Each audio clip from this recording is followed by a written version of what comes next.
We are in Eyn Yaacov Masechta Brachot. We're on page. It's going to start on page 51. We're talking about benching, and once again we have a different text in the Eyn Yaacov as compared to the Gemara that's in front of you.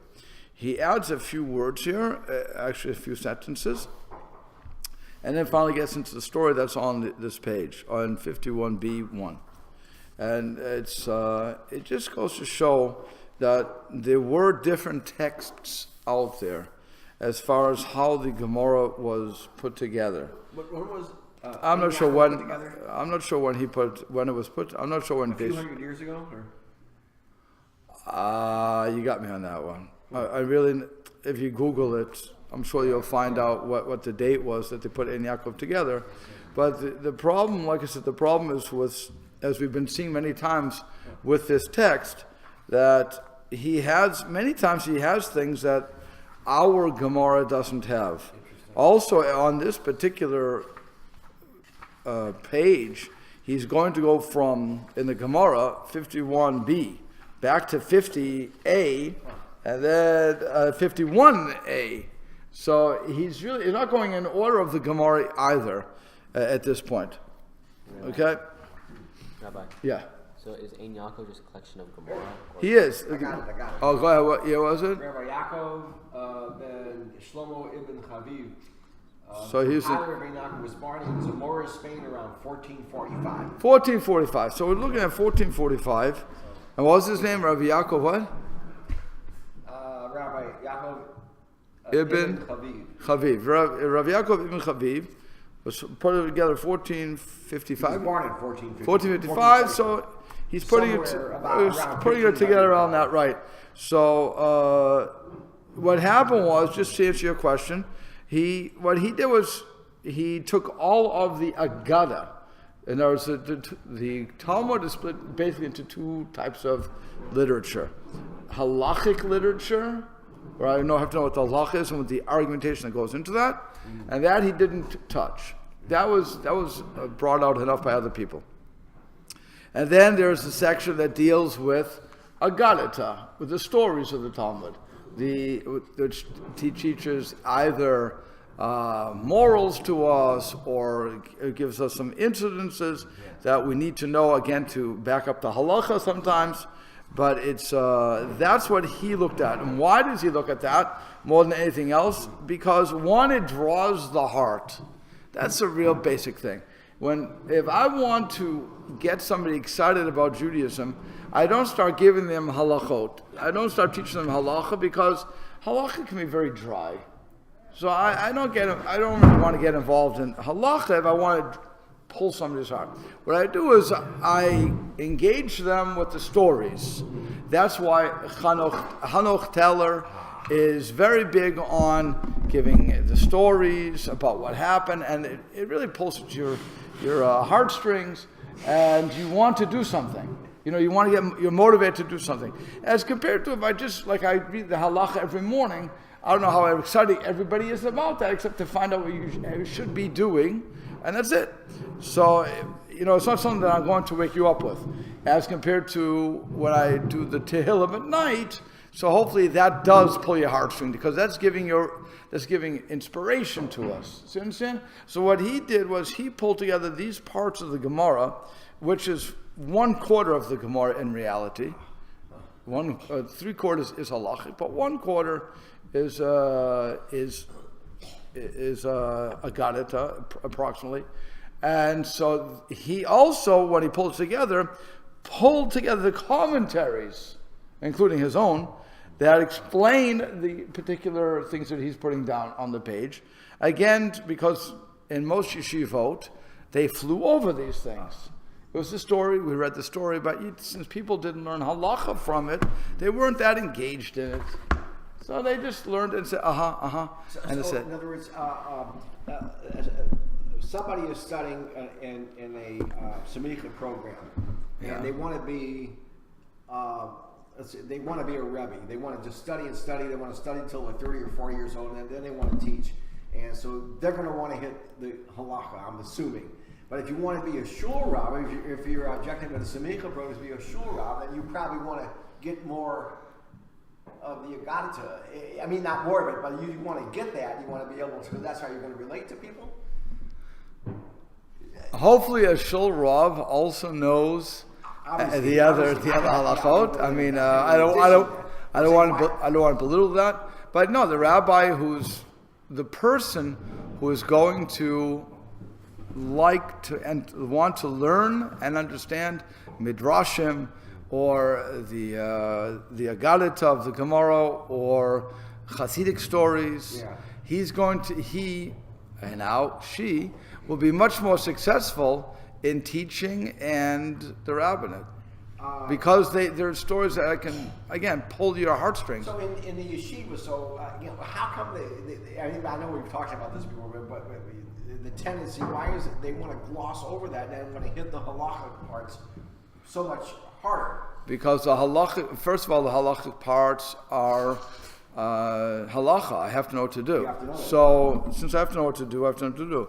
But there's another thing. When I'm really doing what we call iyun on halacha, I'm really going in depth on it.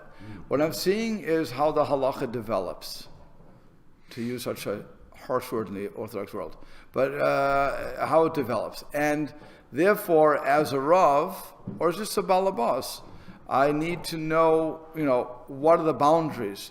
Because if I just give you a halacha, let's face it, in every halacha, no matter what I say, there's going to be a variance. A very wide, in halachic terms, a wide variance. And so if I fall into any part of that, I'm still falling on halacha. Some of it is, I'm doing it after the fact, if you will. In other words, something happened, I was cooking my meat thing, and I was drinking my coffee, which had milk in it, and it fell in. I have to measure it. That's all the halacha, and I have to know what's good, what's not good. So at that point, I have to know, after the fact, what is good. The chadchila, on the other hand, on the first instance, I should not be drinking my milk while cooking meat. Okay, so you have to use your God-given brains too. Yeah. But like I said, that's why they spend so much time on that as compared to this, where they do gloss over it. There's no question they gloss over it. We read it, we say it, we hear the stories, and go on. If the rabbi, on the other hand, or the Rebbe, wants to explore it because he, or again she, today you have female teachers doing this, so like Nechama Leibowitz, if she saw something that she felt would be applicable to her crowd, so then, so they're going to go through it and give a homiletical interpretation. Is what I said more or less correct, or that if somebody's studying in a Semicha program, in a Smicha program, you're studying only halacha. You're not studying Agadita. They assume, by the way, just understand, the yeshiva assumes, and if somebody's in Smicha, that they're not coming into this is not the first time they're looking at Gemara. You've had many years of experience in the Gemara. As a result of that, they assume, whether true or not, they assume that you're going to have the intellectual curiosity to do the necessary work, to understand these things, and go with it. But they will only test you on halacha. They're more interested in, do I know the halacha? Can I do it? Can I paskin? Can I not paskin? Yeah, any rabbi has to know that. Right. That's the Orthodox. When it comes to conservative reform, I can't answer to what they do. They're more, from what I was told, from people who got through the program, they're more into the homiletics. Right. So they don't study as much, but they'll know different skills. Somebody studies for many years, and he's very well versed in halakha, and he studies for a long, let's say he's up in his 30s already, and he's been studying a long time, he's very well versed, and then he decides it's time to stop studying and go to work, and I want to be a shul rav. So then he's, like I say, it really behooves him to understand all of the Agadita, the stories, and be able to relate to people. When you say he stops working, so he goes into the rabbinate? Wow. No, he stops learning. He's strictly studying. He hasn't. Okay. Most people who go into smicha programs are not going to just strictly study. They're doing it for a reason. So most of them. Those who study, those who want to stay in the kola or in the programs for the most part, are usually out long before 30. They only spend a couple of years in there, and then they have to go to work. I know some notable exceptions. Okay, I'm not going to argue on the exceptions. I'm arguing, and that's what everybody picks on, the exceptions. In reality, most people are out of learning full time by around 28. I would say by around 28, and then they have to get it. Then they have to put learning with the job. Yep. So what they do is they go to Daf Yomi and so on and so forth, but they have to do that. And that's what you see here in our town. How many people you have in Kollel here? You have 2-3 people, that are learning full time. Now a little more because of recent events, but it's really, it was 2-3 people. Tops, when I came here, it was only 6. Only 6. The rest of the town was working, and then they would go and learn at night. At night Seder, or they learned in the morning Seder. They made their own Seder. So everybody, Baruch Hashem, was learning here, but nobody was learning 24/7. There was only 6 people who were supposedly learning 24/7. I hope they were, because they were being paid for that. Or something like that, whatever the 24/7 would be. But that's what I'm saying. Most people aren't in Kollel, and if you are in Kollel, then God bless you. If you have the Zitzfleisch for that, you know what Zitzfleisch means? The ability to sit and learn. That's a Yiddish term, Zitzfleisch. You have to have the behind to be able to do that. But most people cannot do that. Most people have to get up and do something. So, actively. So, again, if they can do that, it's no different, and I've said this 1,000 times, it's no different than a person who is doing a postdoctoral. Same thing. The only difference is the postdoctoral or the doctoral to the Kollel guy is the doctoral is seen as, he's going to be a doctor at the end. For the kavod that he gets. It's stupidity. It's the same thing, and the other difference is since the doctoral is considered such a great thing, they get paid much better than the Kollel. Okay, that's all. But if the Jewish world would understand how important Kollel really is, and how important it is to have people learning full time, they would put a lot more money into it, and they wouldn't have to beg for their paycheck. Okay. And I have the deepest respect for the people who really can learn and do learn in Kollel. I do not respect, on the other hand, the people who just sit there and do nothing and get paid.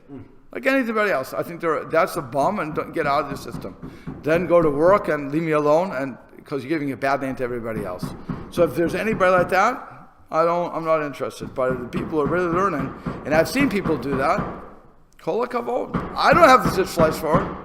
I don't have it. I could never do that. I need to go out. I need to do whatever I'm doing. That's why I went to teaching. That's why I went from pulpit. Because I want different parts of that. God, every time they have to wait till this time to do that. Okay. Construction, yay. Okay, here we go. So now again, we start off like this. It says, Tanya, we learned in a Braita, Rav Natan Omer. So Rav Natan said, Minayin, how do you know, she'en pri bitna shel isha mitbarech, ella mipri bitno shel ish. How do we know that the fruit of the woman is not what's blessed, but rather the fruit of the man? How do we know that it's a child? How do we know that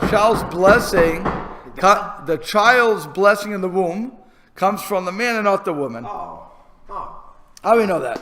So he says, Shenemar, because it says, Uveirach pri bitnecha, pri bitna, it says, because he will bless the fruit of your masculine, your beten, your stomach, your whatever. So pre-bitna, but the fruit of her stomach, lo nemar. It didn't say her stomach, it says bitnecha, your stomach. Again, male. So no, you male, bitnecha. So since it's you male. Interesting. So we're learning. So the Rav Natan is saying that's a pasuk. That's a verse. Yeah, that's a pasuk. So he's learning from that pasuk in Devarim, and that verse in Deuteronomy chapter 7. It says 7:13 to be exact. So it's again, since it's that verse that he's learning from. Interesting. The fruits of your belly, not the fruits of her belly. Okay, fine. So that's what's happening. So now we go into the story, and that's where we start in the Gemara. It says, okay, Ula. So Ula ikla lebeit Rav Nachman. Ula visited the house of Rav Nachman. Okay, I have to just make sure he doesn't skip anything here. Wow. So Karich Rifta, he ate bread. Baruch Bracha Bezona, and he led the Zimun and recited the Birkat Hamazon. And then afterwards, Yahavla Kisa de Birchatal Rav Nachman. He gave the cup of blessing to Rav Nachman so that he too should drink from it. Very nice. Okay. By the way, this is what some people do when, for those who bench with a coast today. What they will do is they'll leave the benching, they'll hold the coast, and then they'll say the blessing. So then they'll take that and they'll pour it into a cup, another cup. They'll leave a revius for themselves, but they'll put some in the cup, and then people can pass like kiddush, and then he drinks. The reason you're drinking from that is this is a kos shel bracha, a glass of blessing. Okay, so I want to be part of. I'm sharing it. I'm sharing the bracha. Okay, so what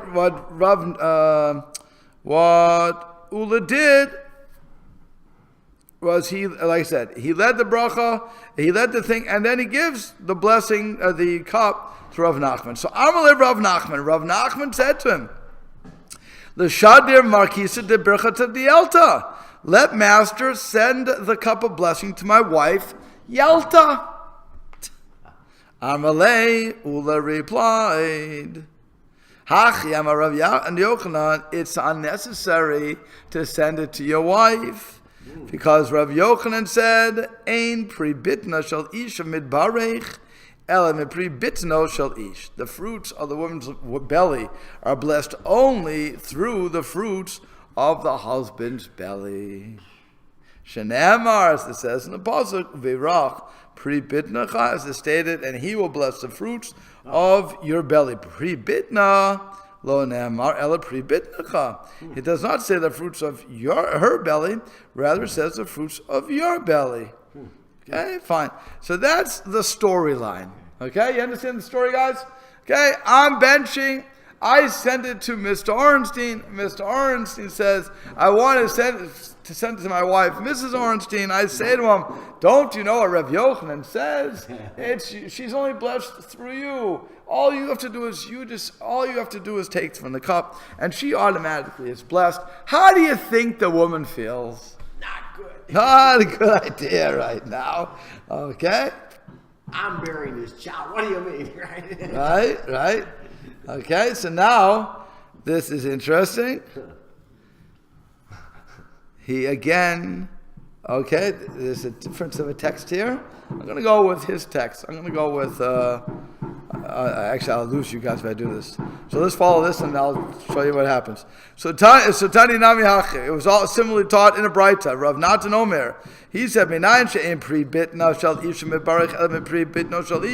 from where do we derive that the fruits of the woman's belly are blessed only through the fruits of the husband's belly?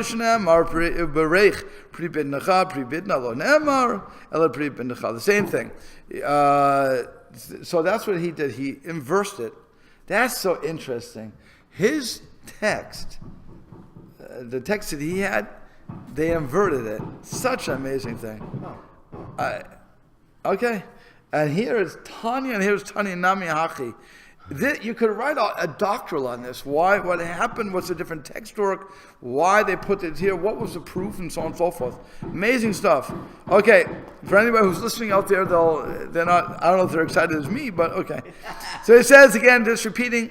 From where do we know? Where do we know that the fruits of the woman's belly are blessed only through the fruits of the husband's belly? As it says, he will bless the fruits of your belly. It does not say the fruits of her belly, rather the fruits of your, the masculine belly. Good. Adahachi. Meanwhile, back to the story. Now we're going back to the story.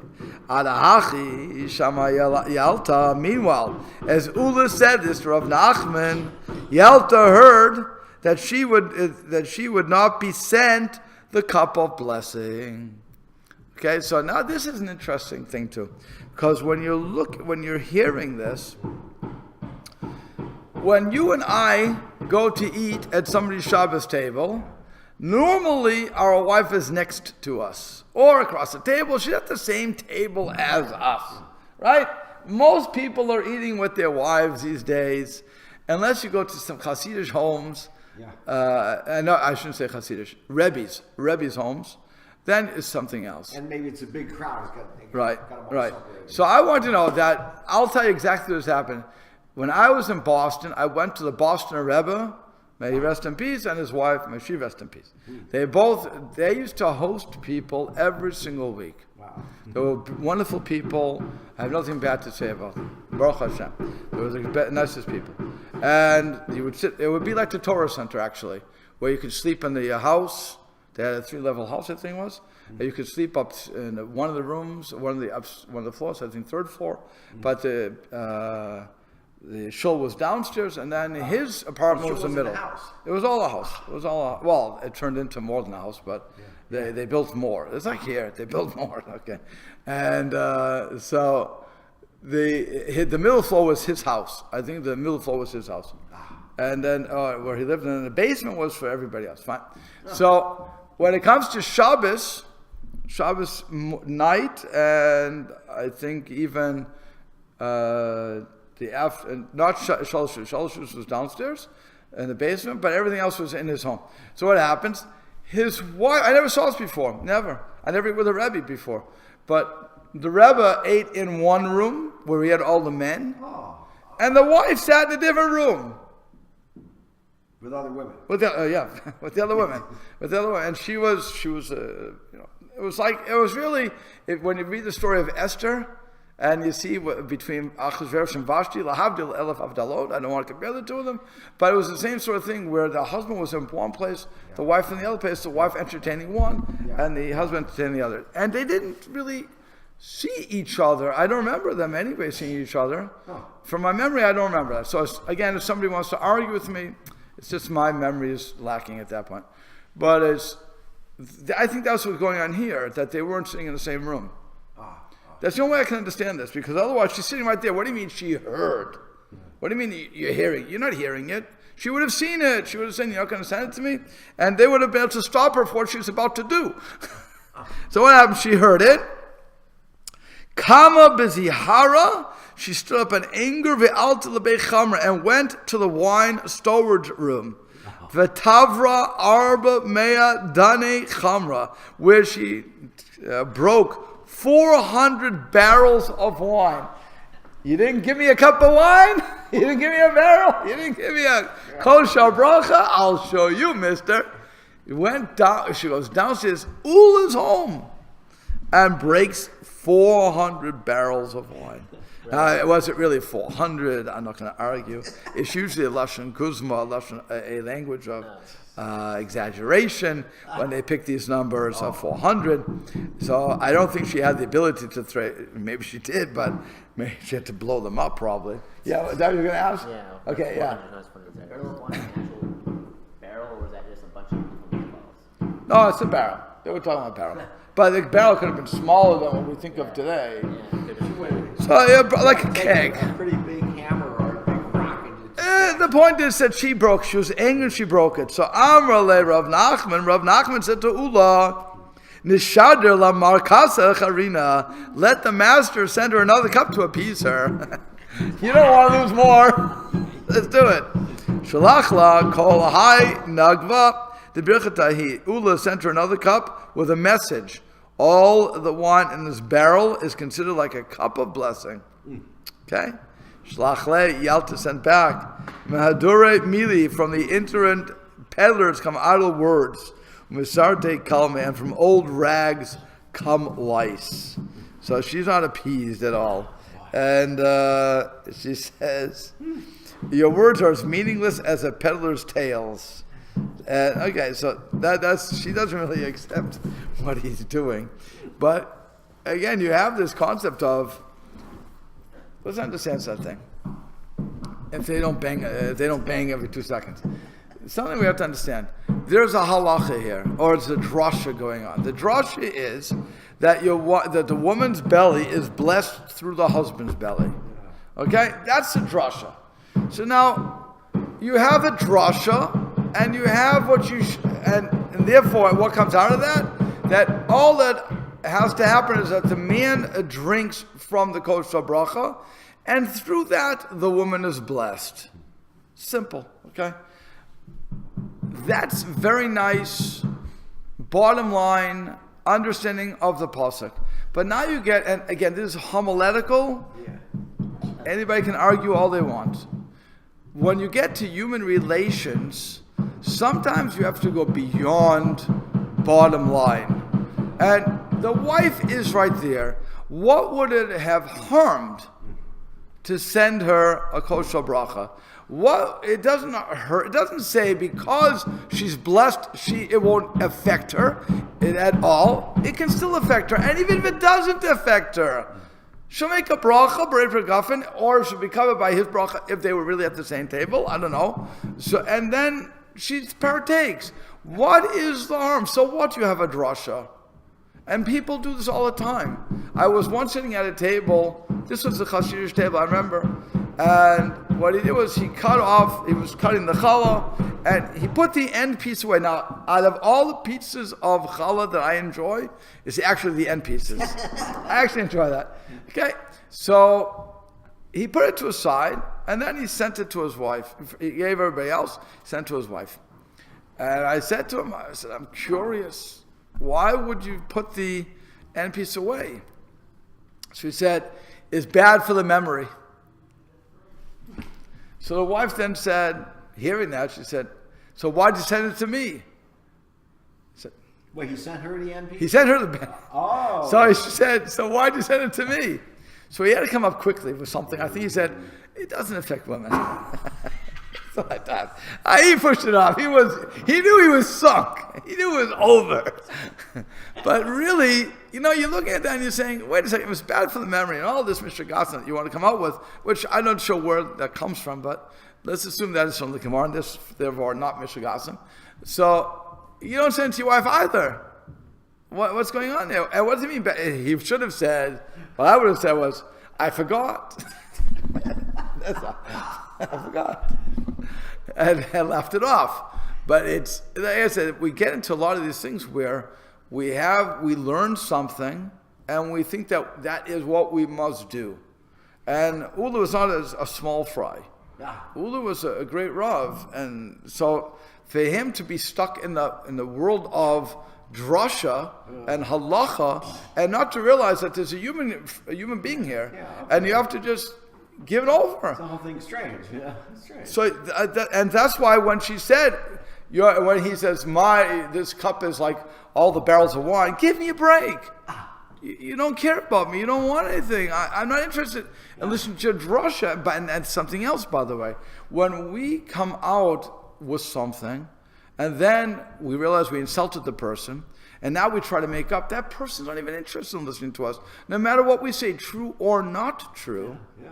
They seem like peddlers' tales, and leave me alone. I'm not interested. I'm not going to forgive you for what you did.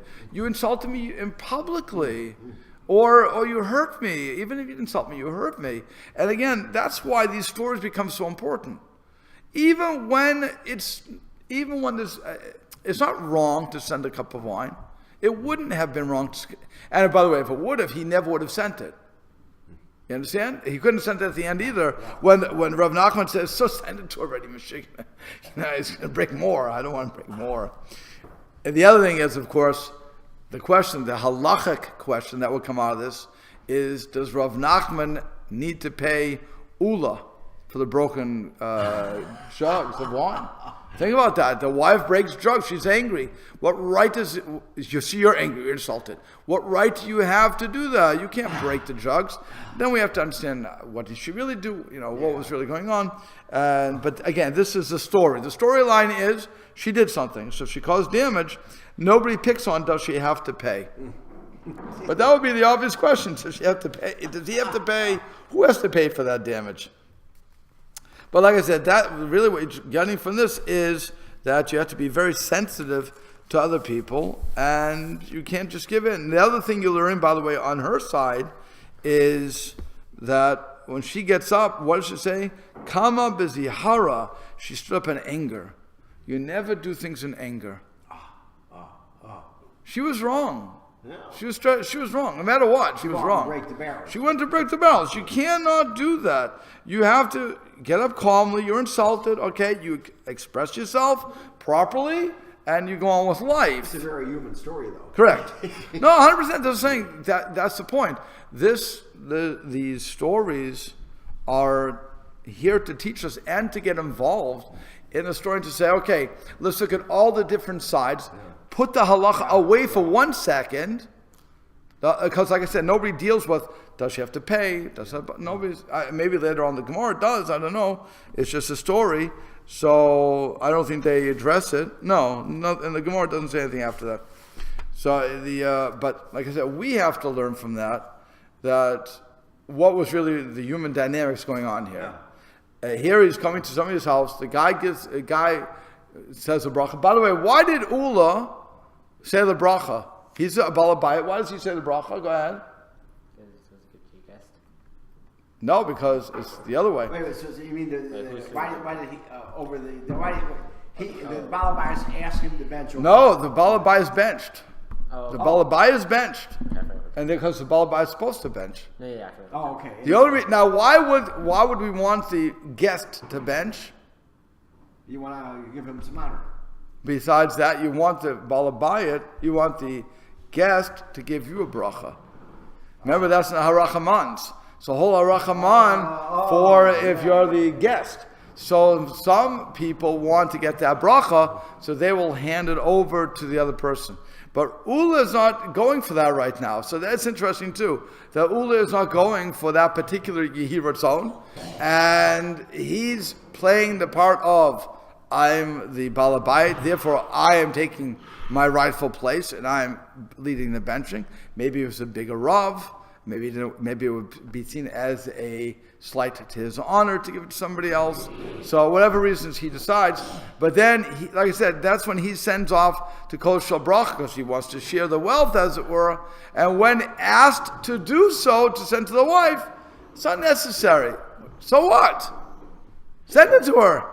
What's the big deal? But again, you get caught in a drasha.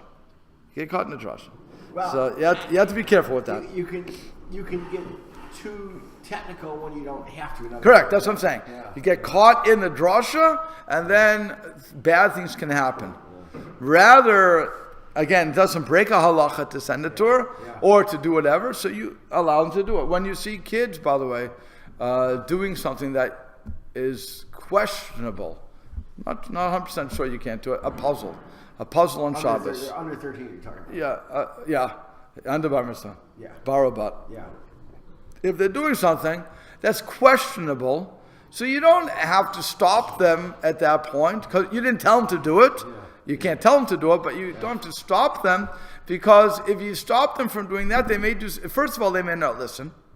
So now you made them an intentional sinner. Younger kids. Right, you made them an intentional sinner. They'll try to hide behind your your back. back. Somebody 11 or 12. I'm talking. 12 is a bat mitzvah for a girl. So but even at 11, you should try to do your best. But again, you don't have to come down hard on them at that point. You're not telling them. So by 11, you should say, "No, you're nearly bar mitzvah, bat mitzvah." You should understand that this is. If you're talking like 6, 7, 8. Well, right. So at that point, you don't want to do it because they're going to do something. They're kids, so you don't have to. Okay, you can't do it, but don't leave them alone at this point. Again, common sense. Common sense has to come into halacha.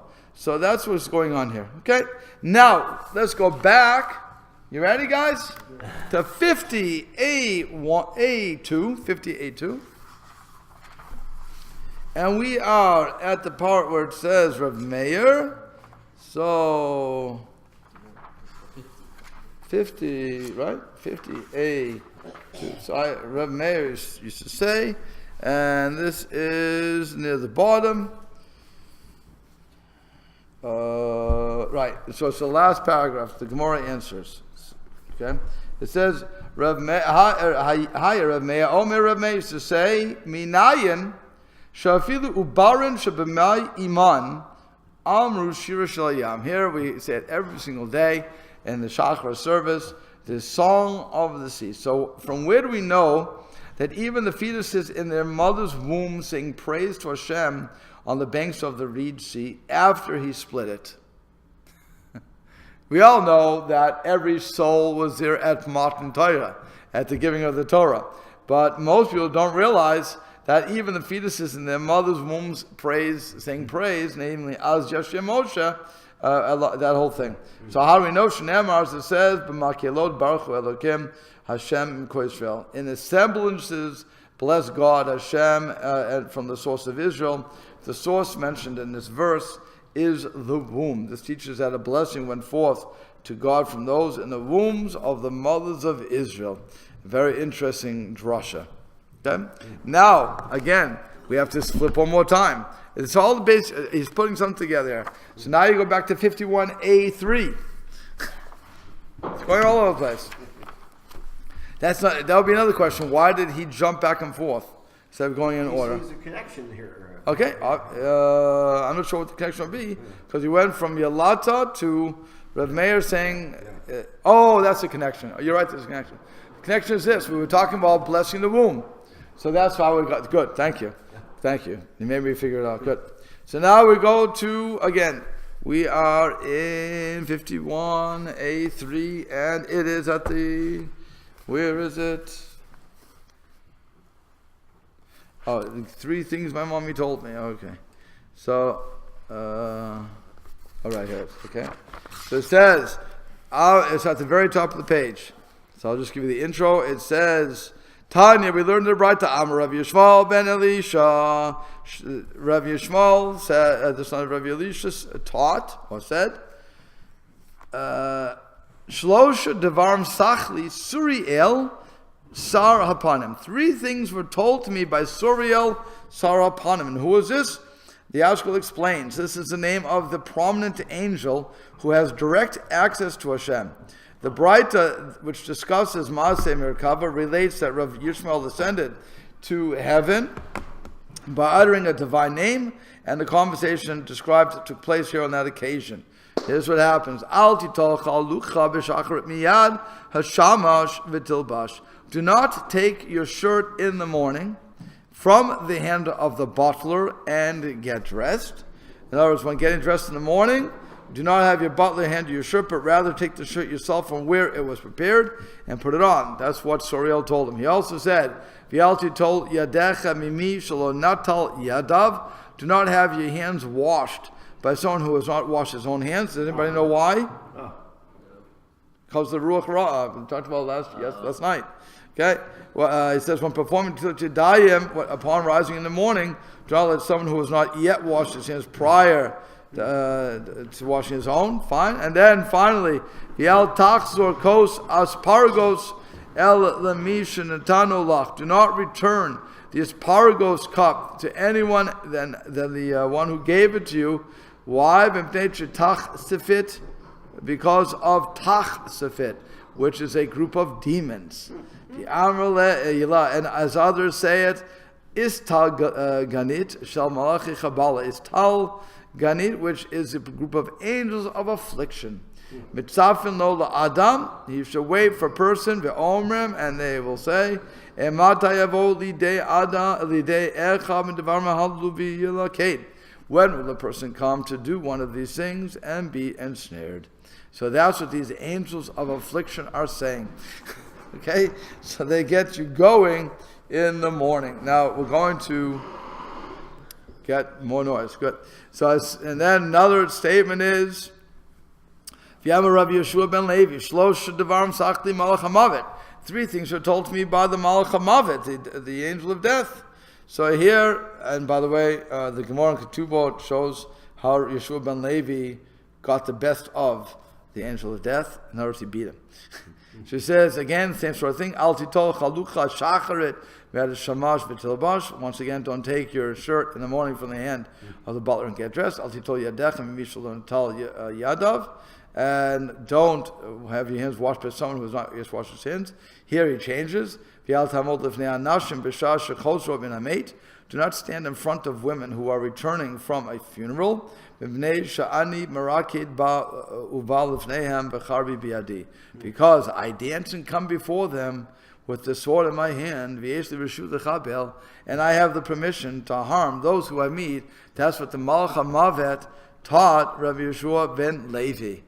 So he's telling him all these things, all things that are dangerous to do, you should not do. Okay? And, yeah. Why is it dangerous to take a shirt from a butler? The Gemara, strangely enough, doesn't really explain it. Okay? So and I forget. It's been a long time.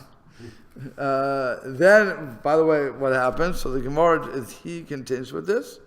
He says, "V'i paga." Let's say if one encounters them, what's the maitikante? How can you escape harm? So he says, "Linsho." In other words, the women, I guess we're talking about, or yeah, it must be the women. Linsho meduchte arba amod. He should jump 4 amod from his place. That's 6 to 8 feet from his place. He should do what they call that, a broad jump. Okay, a broad jump. Hi'ika nahara la'avrei. If there's a river, he should cross it. V'ika dark acharina le'zalba. If there's another road, he should go on it. V'ika guda leiku achora. If there is a wall, he should stand behind it until the women pass. V'lo. And if these options are not available, lahadar pe'leima. He should turn his face away from the women and say the verse. V'yomer Hashem el hasatan yigar Hashem b'cha. Hashem said, the Satan Hashem shall denounce you of Satan and repeat it until the women pass before him. Again, it's not against the women that are leaving the funeral. It's because the Satan is dancing in front of them. Remember, somebody died. So the Satan won the case. When the prosecuting attorney wins the case, he can damage everybody. He's going out there. So he's warning us, when you see women coming back from the funeral, avoid them. Why is it just women? Because they were the ones who would sing, and they were the mourners, the professional mourners. Today, it'd probably be like the Chevra Kadisha. That's what it was. It wasn't women. They took it. They were the ones, like I said, the wailers, professional wailers. And if you go to Israel, I heard they still do it. Really? They still clap their hands. They have the whole thing. The Gemara in Moed Katan, I believe it is, describes how they used to do this. Wow. They wail and clap and responsive and so on and so forth. So it was... what is that, to evoke emotions? Yeah. The actual mourners? Well, everybody. Yeah. And that sounds like New Orleans. The funerals in New Orleans, I don't know. You've seen the movies with the marching band, they take them to the cemetery and... Okay. No, they'll be saying... What do you call it? Yeah, but they'll be saying dirges. Okay, but it's a different thing. You're doing dirges. Yeah. So, like I said, that's why he's saying, I'm dancing in front of them. I'm allowed to kill who I want at that point. Nothing can stop me. Because danger... This we learn, by the way, where do we see this? And we'll stop with this. We see this also in the case of... Shemos, Yitzhak Mitzrayim, when they put the blood on the doors, and so what does Hashem say? Hashem says to Moshe, tell everybody they cannot go outside. Once it starts, you can't go outside. And what's the reason? Because once the damagers are given permission to damage, nobody stands in front of them. They can get anybody. Wow. But if I'm a tzaddik, how can you get me? The answer is, if you're a tzaddik, you would have stayed inside, because I told you stay inside. The fact that you came out proves you're not a tzaddik, and proves you think you're better than everybody else, and now you're chayav misa. Now you're going to be dead. Okay, so again, if we're being told that these are your dangers, don't say that I'm a righteous person and therefore I'm going to be protected. Not going to help you. On the other hand, if I do what I'm supposed to be doing, then I'll be protected. Then the Malach HaMavet can kill one here, and I can be saved. Because I didn't break the rules. I was following the rules. Okay, we'll have to stop here.